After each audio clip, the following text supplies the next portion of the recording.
আসসালামু আলাইকুম প্রিয় কৃষিপ্রেমী ভাই ও বন্ধুরা।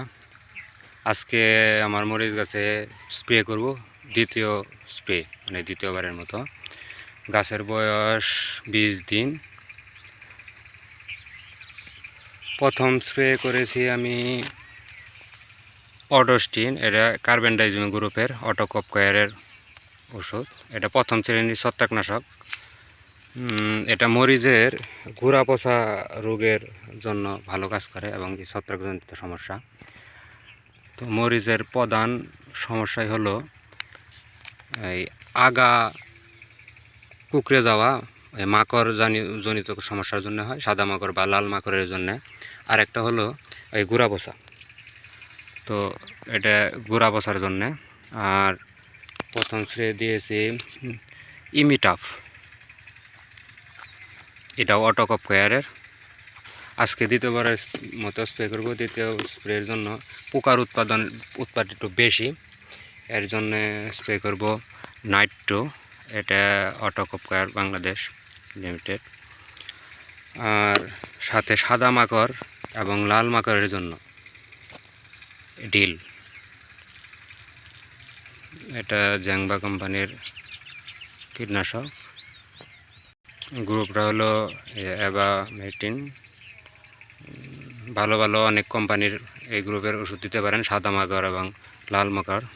তো কৃষক ভাইয়েরা, আপনারা যারাই কীটনাশক স্প্রে করবেন অবশ্যই ভালো মানের কোম্পানির কীটনাশক স্প্রে করার চেষ্টা করবেন, যেগুলো প্রথম সারিতে বাংলাদেশের কীটনাশক, অটোকপকয়ার, তারপরে বায়ার, ন্যাশনাল, এগুলো। আর ছত্রাকের জন্য দেব ম্যানসার,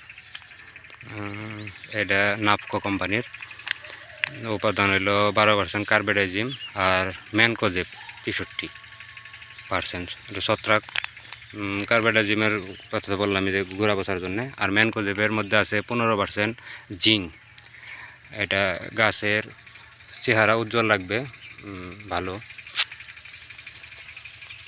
এটা ব্যবহারের নিয়ম 1 লিটার পানিতে 2 গ্রাম পরিমাণ, বেশি দেওয়া যাবে না। কার্বেন্ডাইজিমও এটাও আপনার প্রতি লিটার পানিতে 2 গ্রাম করে গায়ে, প্যাকেটের গায়ে লেখাই আছে। আর নাইট্রো দিতে হবে 1 লিটার পানিতে 2 ml করে। যদি উৎপাদ বেশি থাকে পোকার, তাহলে 3 ml করে দেওয়া যায়।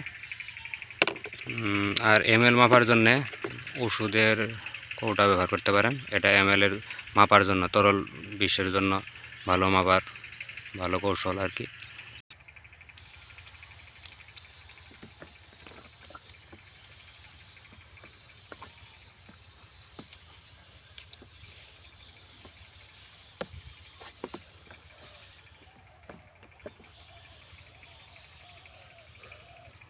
ঠিক আছে প্রিয় বন্ধুরা, ভালো থাকবেন। কথা হবে আবার পরের কোনো ভিডিওতে।